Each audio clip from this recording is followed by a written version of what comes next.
Okay, I'm back with part two of Blue Review, episode 54. I haven't done a two-part episode in a while.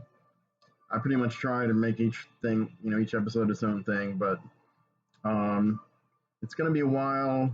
I'm not sure how long before I successfully finish and absorb three more films in order to get to my usual four per film regular allotment. At least that's what I've been doing. First one I did in this format of recent movies I watched on Tubi TV. I covered six films, but I quickly went down to four, and I thought that worked better, and I was able to do them under an hour. So anyway, part one, if you've already watched that, go. If you haven't watched it, go back and watch it, please. It's not mandatory, but you'll get where I'm coming from. Um, I covered three. One was even a short film, and I went over an hour. So sometimes I just can't shut up. So anyway, what I've decided to do, is go ahead with the fourth movie that I was going to discuss. It was kind of the headlining movie. It was going to be the last one, and what I thought to be, what I know to be the best one of the four that I had seen around the same time. So that got kind of knocked off kilter. So I'm going to try to do a review of this one that does it justice on its own. I don't know, man. I get this movie's probably strong enough, powerful enough, and just frankly fucked up enough to warrant that. But, if I go too short, which I doubt, I'll rap about some other film related things and stuff coming up. But anyway, the film is I just read some about it without messing it up really for me because I haven't really read anything about this movie. I just read a few reviews on Letterboxd just now, and I hadn't really. I don't know any behind the scenes things. I did find a couple of things here that were kind of shocking. It's appropriate. This is an extremely shocking movie. So this movie is called Mobius, Moebius, like the comic book artist Mobius, Jean Giraud, rest in peace, or a Mobius strip. And it is kind of a Mobius strip. It was directed by Kim Ki-duk, the late Kim Ki-duk, who was known during his all too brief career as one of the most transgressive filmmakers in South Korea, and that's saying a lot. His stuff is, I've seen a few, and they're all usually very downbeat, very taboo subject matter. Well done, though, thoughtful. Kind of puts you in a strange frame of mind, a strange mood. But I have yet to see all of them. Probably my favorite one that I've seen is 3 Iron, but I also liked Time and Crocodile, and The Isle, which I only saw part of The Isle. That's one of his early kind of extreme ones. This one's way further out. I have Pieta on my list to watch on Tubi TV also. And his most famous movie, which is Spring, Summer, Winter, Fall, and Spring, most mainstream movie, whatever, most acclaimed film. That's for now on Amazon Prime. So I'm going to try to watch that, hopefully, like within the next week or two. And Pieta too. A good friend of mine told me Pieta was not that great, so I'm going to try to compare notes with him. I'm going to watch that one in the next few days, and then I'm going to watch the other one. So then I'll have kind of a, not the whole filmography explored, but most of the key titles, which I try to do with filmmakers. Go back and watch my video about imaginary film class. I did 2 of those, and that's kind of what I try to do is work my way around the oeuvre of a particular filmmaker. And streaming has made that much easier for everyone to do that. There's no excuses anymore. So, um, some of Kim Ki-duk's films are a little more elusive than some people you would find on streaming, their whole catalog, but still. Like I saw Time and Crocodile and The Isle all on YouTube. So, but anyway, it's nice to see some here on streaming in nice prints, as they're meant to be seen. Okay, so let's get into it. Briefly, if I can. In the last video, I talked about an extremely extreme taboo smashing movie called Trauma from Chile from 2017 by a cat named Lucio Rojas. And Lucio, you can imagine, maybe he was named after Lucio Fulci. But this one is in its own way as extreme, and it also deals with sexual violence and also deals with how it fucks up people and fucks up a family. But that's only in the broad sense, are they really alike? I mean, those are key things, but it's a totally different story. I wouldn't call it a horror story, but I call it a drama with some very, very dark comedy and some very horrific, extreme elements and scenes and ideas, and which again, taboo smashing, like just fuck the taboos. We're just gonna do whatever. And again, it's kind of like I was talking about in the last video. If you watched it, this whole idea, that's one reason it went over long, is this whole idea of films that take you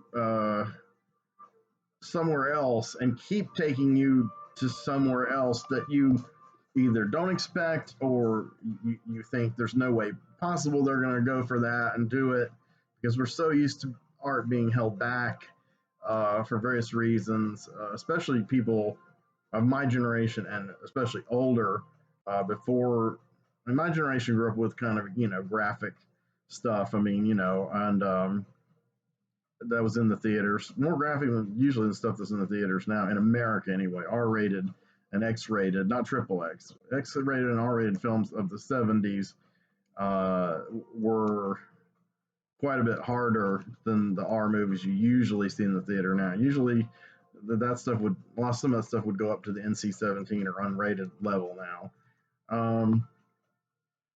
But anyway, I want to go on a whole another tangent. I don't want to go on a whole other tangent about that.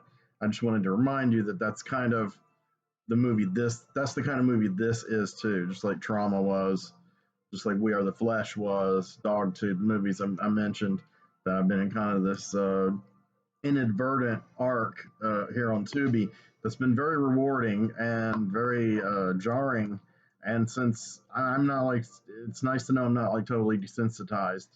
And like I said in the last video, there's probably like some tough guys, or what some people use I don't use it, but they use the word edge lord to denote these people who are, too cool for school, and, Serbian film, that's for pussies, man. That's weak.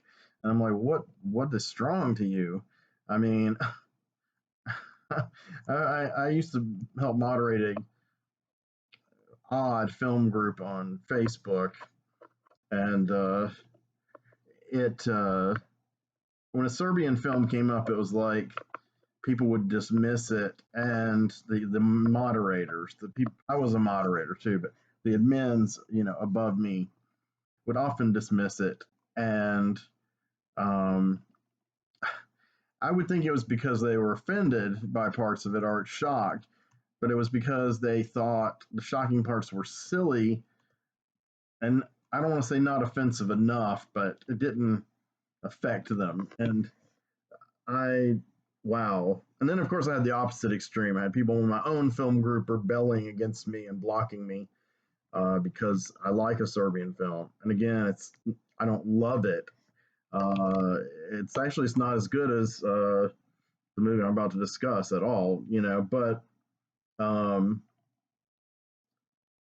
But I like it for what it is. I respect it for what it is. It's interesting. It's unique. It broke a lot of boundaries and caused a lot of conversation.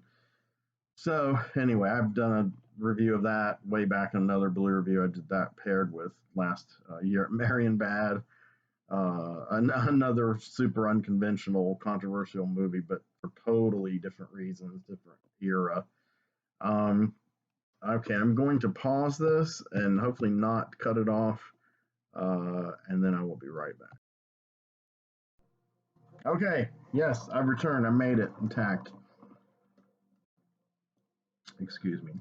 So, um, Mobius, Kim Ki-duk, 2013. Three main actors, none of who I was familiar with, and some supporting characters. Um, but man, it's intense. Okay, so uh, as with trauma, in the first 10 minutes, it's jaw dropping. He's already like, good Lord, what could possibly happen next? And then it happens. And then it happens, more happens.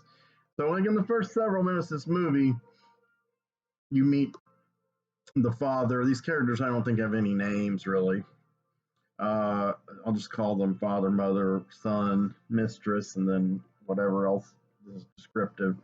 I think that's what they're called in some of the write-ups, so in the credits. But so okay, so the father just seems like an average, decent guy, um, and but he's having an affair with mistress, uh, a really sexy young girl who works at a store in his neighborhood or general area. And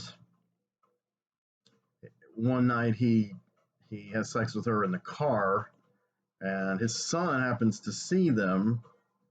It gets him pretty excited. So, I mean, he feels weird about it. You can tell because he's cheating on his mom, but it also turns him on. So anyway, he goes home and he masturbates, and the mother finds out, and the mother is kind of a really from right out of the gate. She's kind of sexy in a way too, but in a dark way. She's kind of mad-eyed and insane in general, and you could give her the benefit of the doubt that her husband probably drove her to this. Uh, but then there's other things she does, and you think maybe she really was always. I don't know if anyone in this movie was really mentally healthy going into this, so maybe I should just put that standard aside altogether. The mother decides she's going to do a Lorena Bobbitt revenge act on dad, and there is a Buddha statue that you can take the head off of in their one of their rooms, and inside is this very stylized dagger. I don't know, some kind of ritual dagger. I mean, it's an interesting thing to have in your Buddha shrine for your average South Korean home. I thought it could be common. I don't know much about South Korea, really. So, like, hey, we're gonna hide our dagger in our Buddha shrine. I mean, it'd be like hiding your gun for self defense and your in some kind of Christian effigy here in America or whatever, if you're Christian. Um, so the mom gets the dagger out of the Buddha, and she's gonna do the Lorena Bobbitt on her husband. And I hope you know what I mean when I'm saying this. John Wayne Bobbitt was his penis was severed by his jealous wife, and he really mistreated her a lot. She'd had enough, and she threw it out a window in the snow, and they retrieved it, and then they managed to surgically reattach it, and it eventually worked. And the guy made a porno to show that it was that it worked. Um, that was his own reattached penis. So anyway, that's kind of the springboard for this movie. I mean, this movie explored every possible angle of this premise possible. So you might be uncomfortable, you might be sickened, you might be laughing, you might be aroused. I don't know. Um, but it doesn't spare anything. It works this premise out to its absolute terminal point. I want to point out real quick now, because if I don't, I'll start discussing some things that happen between the characters, and I'll end up stumbling upon it because uh, I didn't realize it at first myself. It's really strange, but I got maybe, let me see. Sorry, my nose is itching. I'm not picking it. And maybe through the first act even, and I realized there was no dialogue whatsoever. There's no spoken dialogue. Uh, there's occasionally something you hear, like on the TV or radio or whatever, and then there's things people type on the computer that you read, which are in Korean and English. But no subtitles needed because of that, and no subtitles needed at all because there is no dialogue through the movie. As it went on, I realized they're not going to have any dialogue. Or I thought maybe at the end they'll have some dialogue, but he didn't go that route. He didn't like give you the little shock twist gimmick, and I was happy about that. So this is a movie you can't make an excuse that you hate subtitles not to watch. Most people watching my stuff would not have that attitude anyway. But just in case you're annoyed with subtitles, on some level, but like foreign movies, then don't worry about it in this case. But they communicate so much. The actors are so intense and so alive in all their expressions. The whole spectrum of crazy emotions. You can see on their faces how these just extreme incidents that don't just happen to everybody every day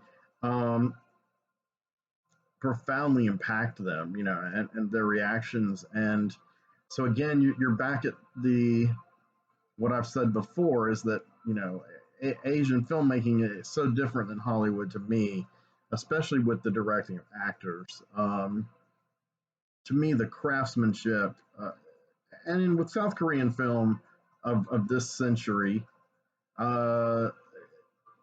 this is true of other technical aspects, the directing, the editing, the photography, music, sound, is they're just on a technically extremely high level of technical craftsmanship that you don't really see in mainstream Hollywood movies very often. I mean, they may look good, Hollywood movies, they may be, shiny and whatever, and they may have great effects or whatever. They may even be very artistically done or whatever at times. But the mainstream films, America, they don't have that level of to me, they don't have that level of pride in their craftsmanship as most of the Asian countries do. Japanese films, and South Korean films in particular.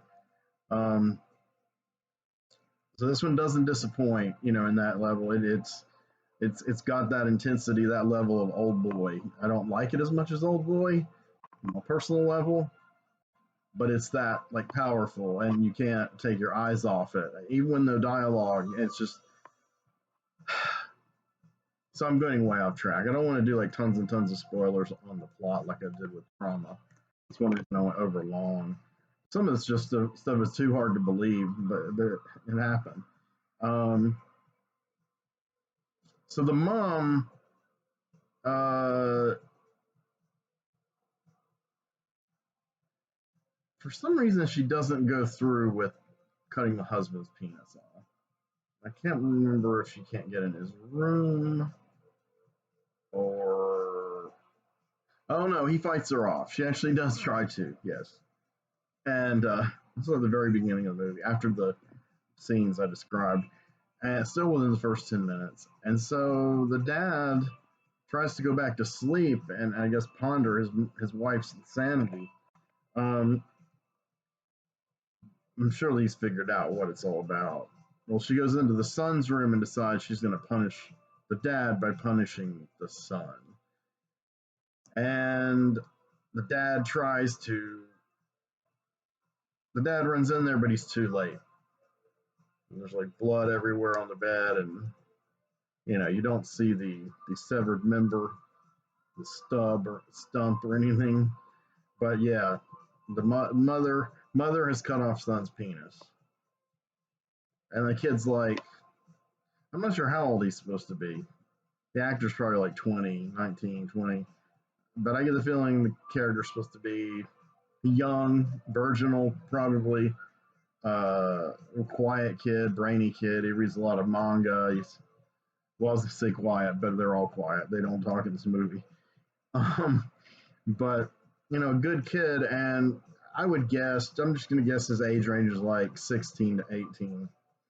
So, but he might maybe he's supposed to be like 15, or I don't know, but in that range, high school age, and because he goes to high school, and it's really messed up because immediately you're just like they handle it very realistically, every aspect of it. The dad is freaking out. They take the kid to the hospital, and then the mom, the dad was trying to retrieve the penis, and so they could do like a bobbit scenario, but or that would be a reverse bobbit, I guess. And so, but the mom like chews it up,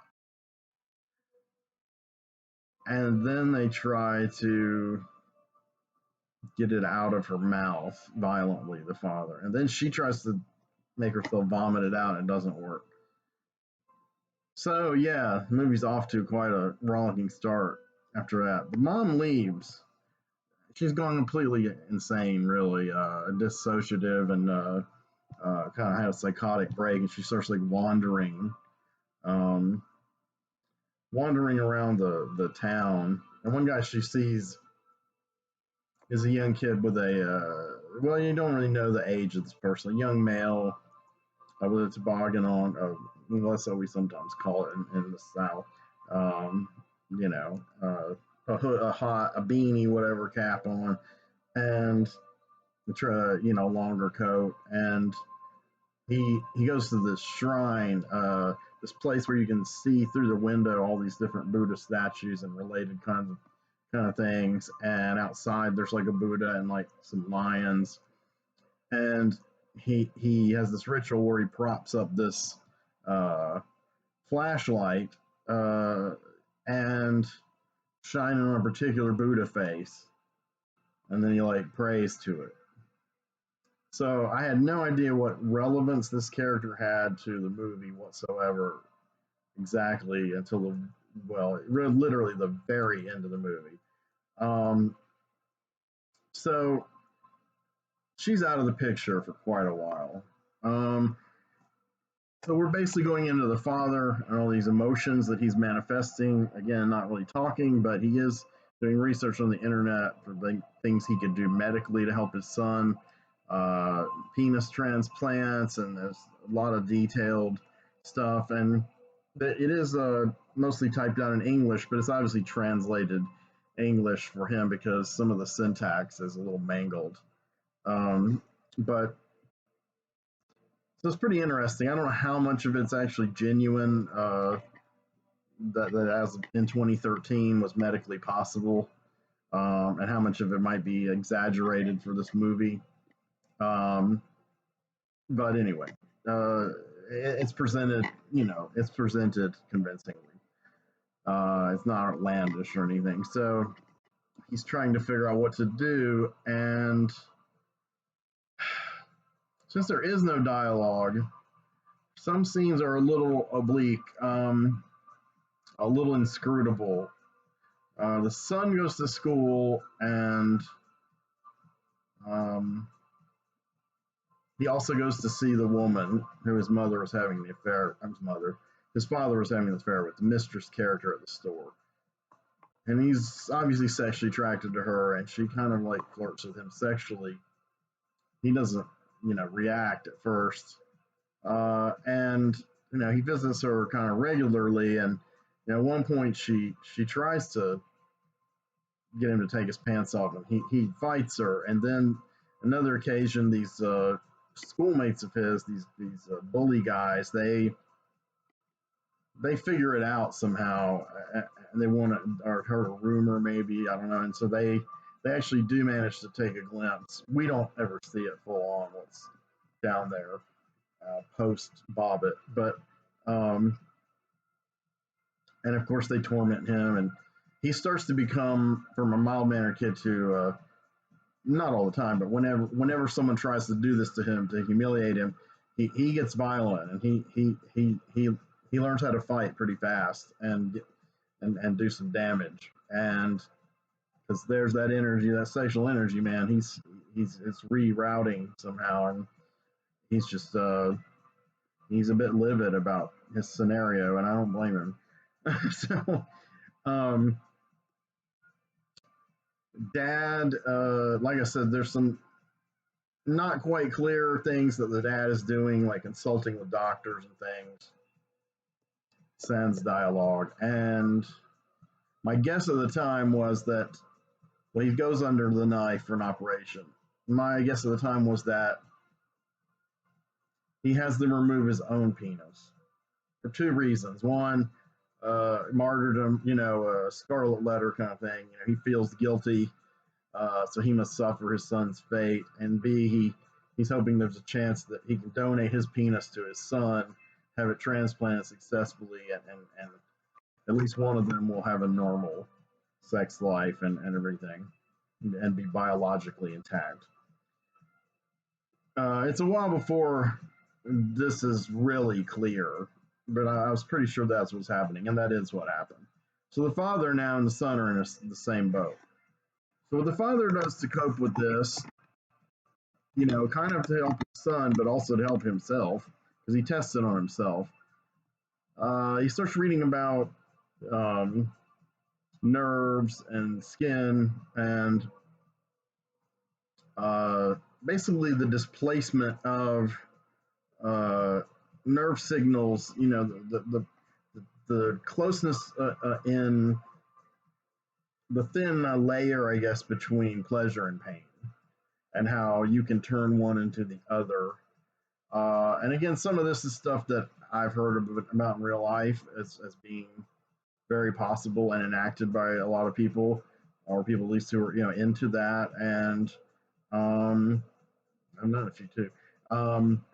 And then some of it is a little exaggerated, maybe not.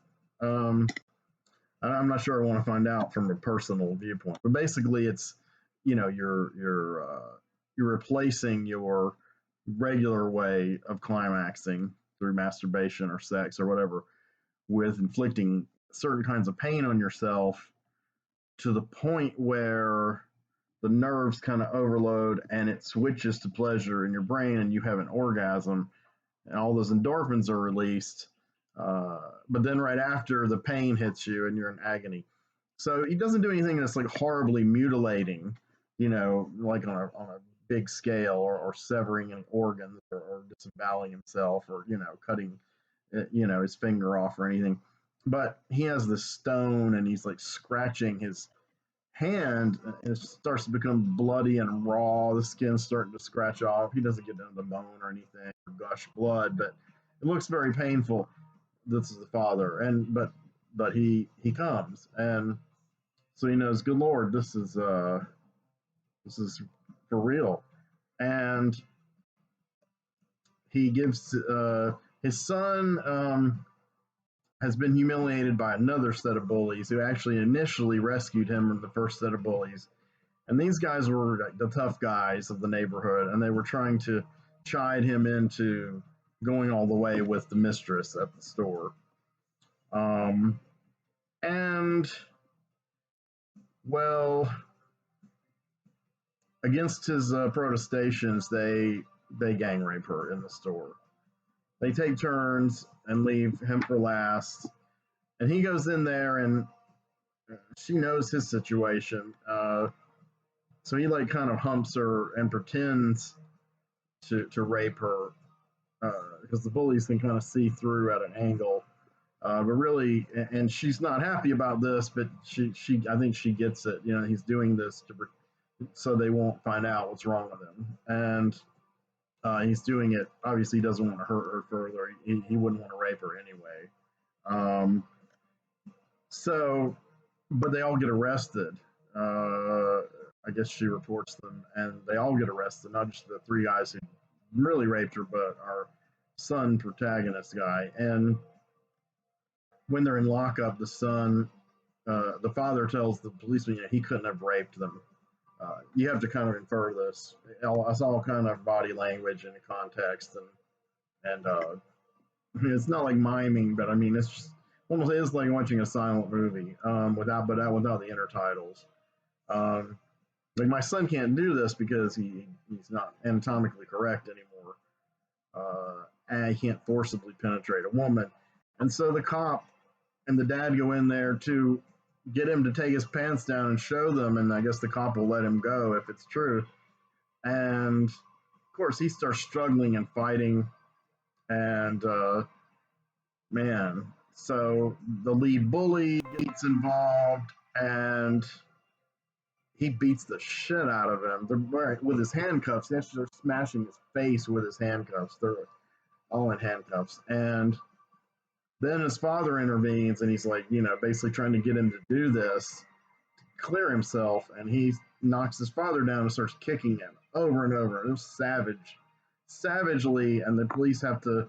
I don't know why they don't immediately stop it. Maybe they're getting off on it. They're police, and I don't know if they're like that in Korea, but it'd be that way here probably.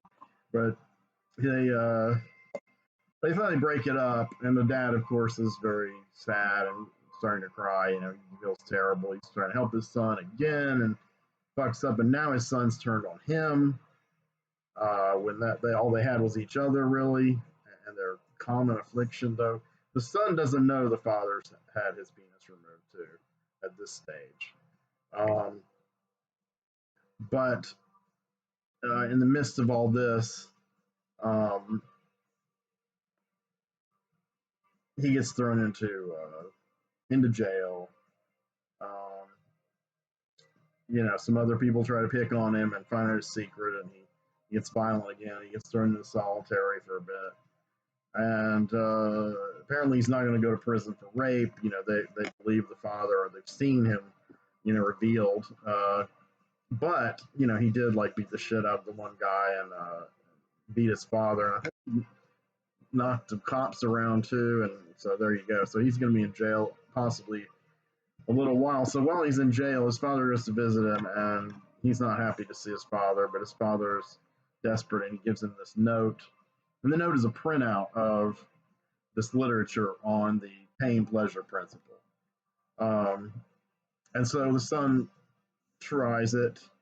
First, he throws the balls of paper and throws it away, but then he kind of is curious, and he tries it, and it works. And they let him out of jail shortly after that, and he's kind of forgiven his father, and his father's kind of mentoring him on these techniques. I mean, this is really one of those things that it would make a lot of people uncomfortable to watch. But there's love between this father and son, but this situation with their penises caused by the mistress and the mother. I don't know. See, this is deep. There's a lot of levels to this, and it really, the lack of dialogue. You're reading more between the lines than you would normally. It's very inscrutable, and I mean that in a good way. Hard to understand, hard to fathom, but you feel the resonance of the emotions of the characters. It's a tough situation, man. So the dad realizes that since he's older, much older than the kid, his penis probably is not going to be functional on the kid. So he's screwed. But pardon the pun, he's not screwed. The dad does push the kid forward toward this kind of situation. They do find a doctor who thinks it can work, but they got to get a penis from a kid who's like around the same age, the same general type, physical type. So some interesting things happen, and they pivot around the mistress character. The boy starts going to see her again, and she's kind of mad at him, and he's like trying to supplicate himself to her, and then she stabs him. And then he stops her, and he holds the knife, and he basically, it's like he's jerking off the knife. The knife becomes phallic in his shoulder, and it's that pain thing. He's wiggling it back and forth until he transforms the pain into pleasure, and he or maybe she's pulling it back and yeah, she's pulling it back and forth, or they're taking turns. No, I'm kidding. She does stab him, and she keeps her hand on it for a while, and I can't remember if he does it to himself or if he just lets her keep doing it, or maybe he pushes her to where she's moving it back and forth. Not to get too deep in there and cause a lot of damage, but she's like in the muscle, and you don't see anything because it's through his clothes, maybe a tiny stain of blood, but that's just what happened, and it's excruciating. So this minimalism here, and it's still excruciating, and not everything has to be completely in her face like the last couple of really extreme movies I talked about. To me, this is just as extreme, with most of the graphic stuff unseen. But anyway, he starts to fondle her breasts, and she takes her top off a lot in a lot of different scenarios.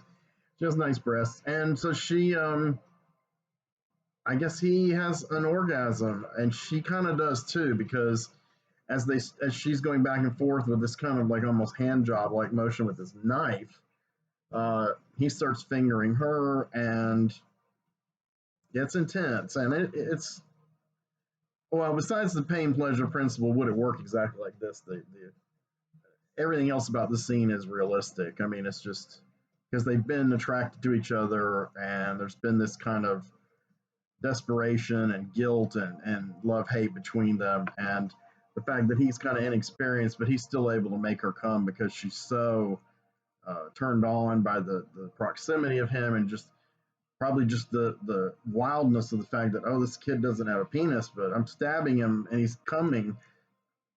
And I'm saying all this stuff, and it's just like, this is so commonplace, but it's not. It's just so matter of fact, and that makes it even more wild. So they start having kind of an affair, and he decides to go with the operation, I guess, to be fully functional, and ultimately to have sex with her, real sex with her, and just feel a little more normal. And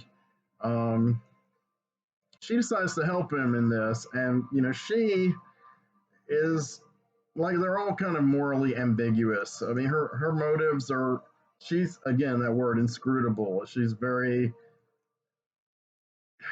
hard to read, who she really wants, what she really wants, what her motives are. But I believe she does. No, I know she does really care about the boy. But basically, the bullies who raped her, they lure her to the store, and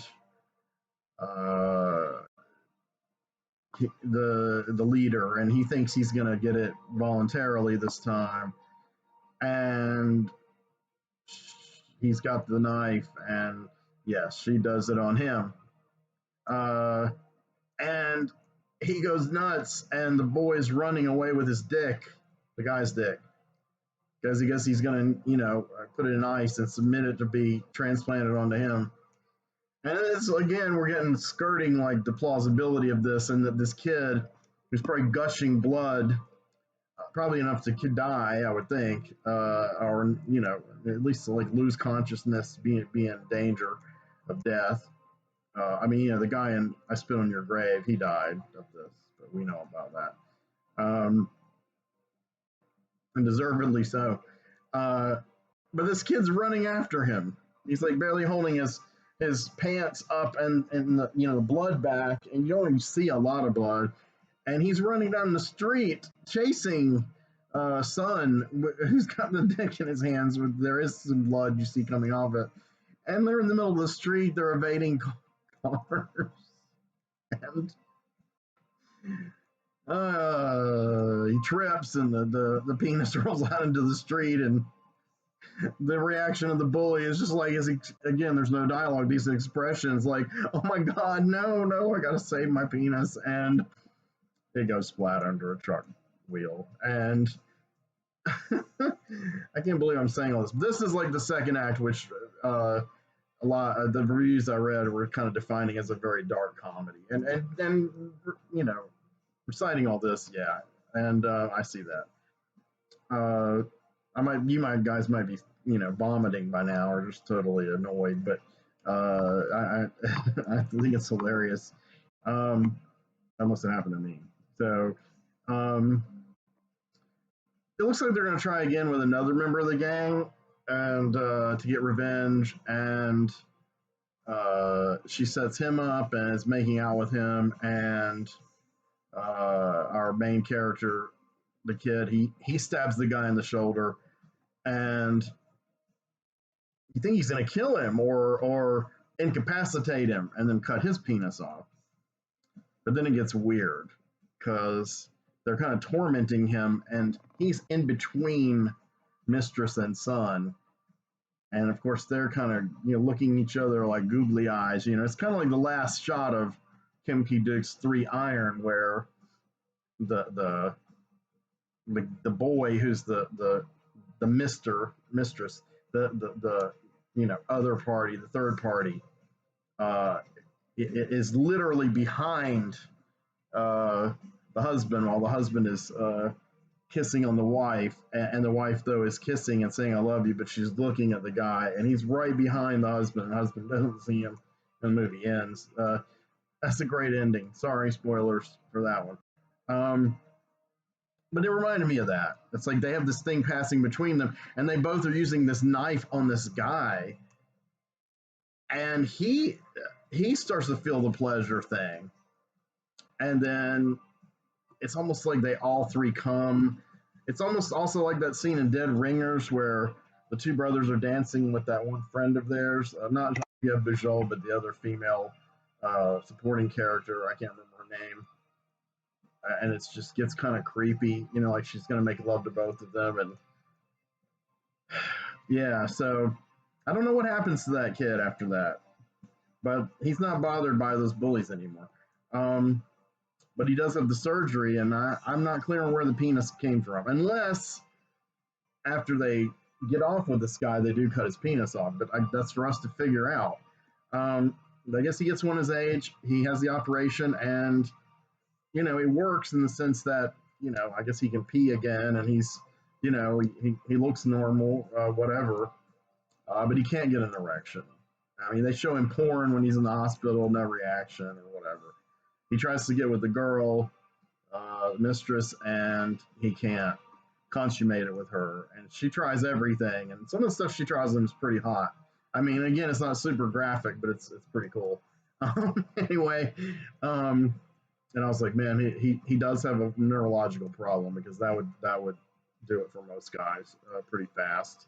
And she's disappointed, but she still wants to be with him apparently, and try to make it work, maybe do the pain thing again on some level. But he breaks up with her, and it's kind of sad.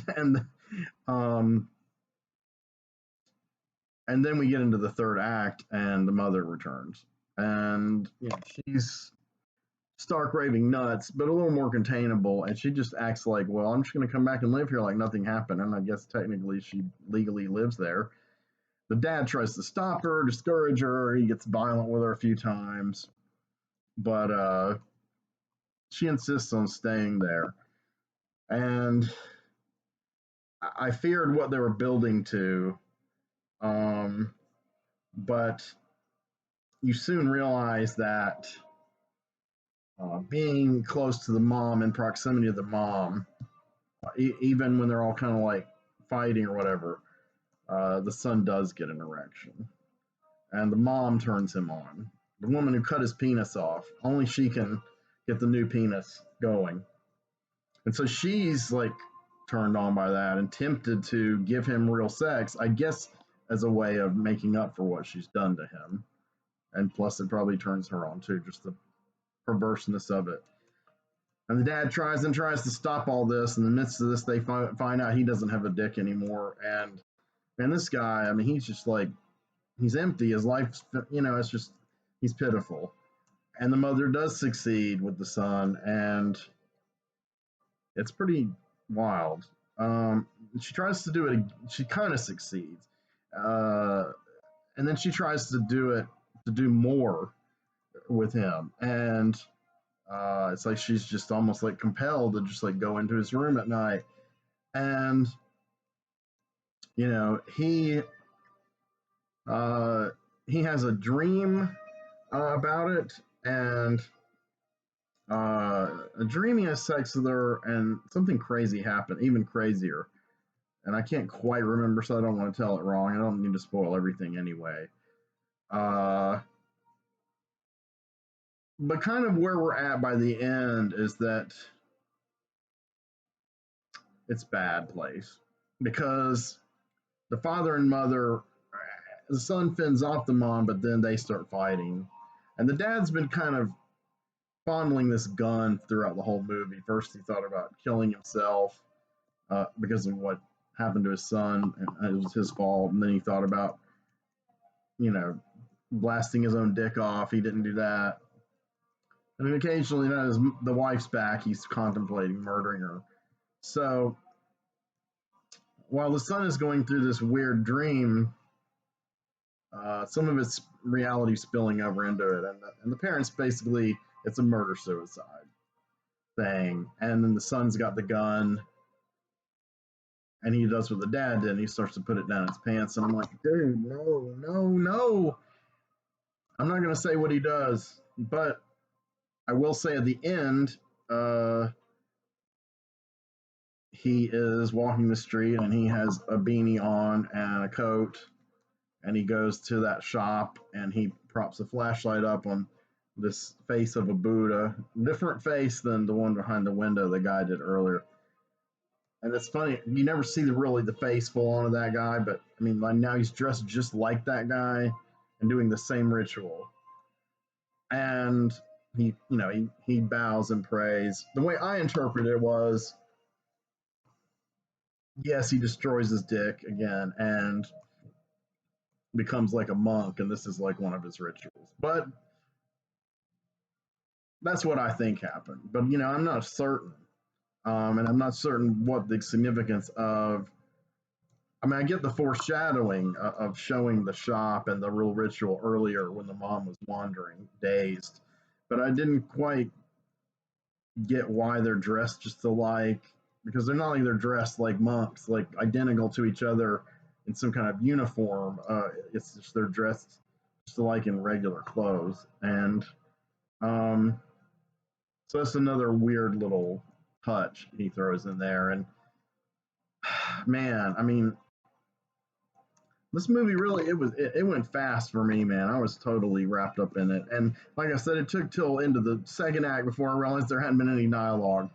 I really it just I didn't I just thought, oh, well, I wasn't thinking about it. I was so absorbed in the way it was directed, the actors were directed, and the way everything was, the storytelling was flawless. And to tell a story with this much detail, that's really kind of grotesque detail, and to tell the story this clearly without a constant like close up on the bloody genitals or the bloody knife or whatever. They do have close ups on the rock and the skin, but have so relatively little of the sexual, even the gang rape. They don't really show much of that, thankfully. But they show when the son is pretending to do it, but they don't show much of the other guys.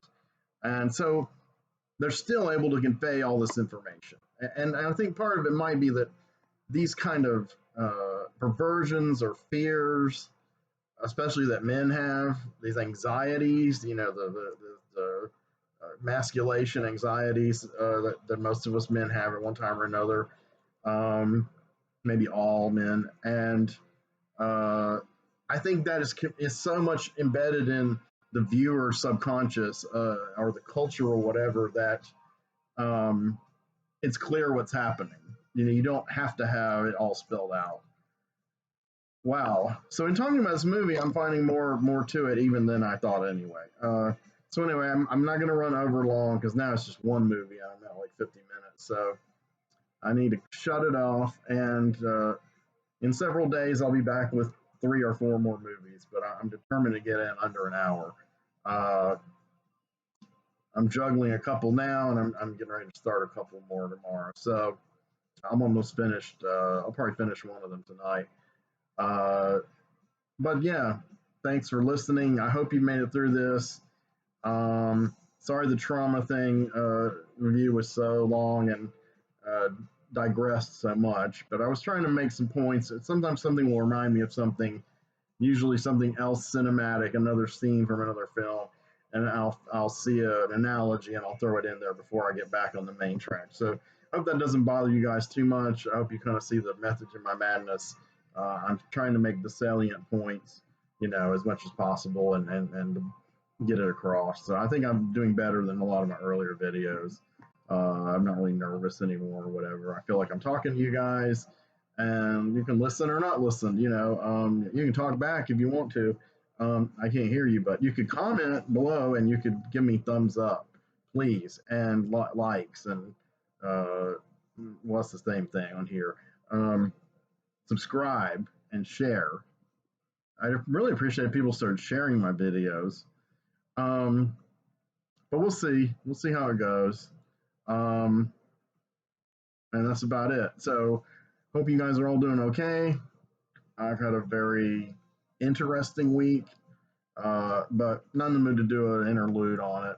May not at all anyway, but suffice to say, some things are shifting up here again, and mostly for the better. Some not so much, but I'll make it. Hope you guys can too. This is a rough time for humanity. Uh, you know, uh, yeah, I could go on about that for a while too, and won't. So anyway, thank you. Love you guys. Take care.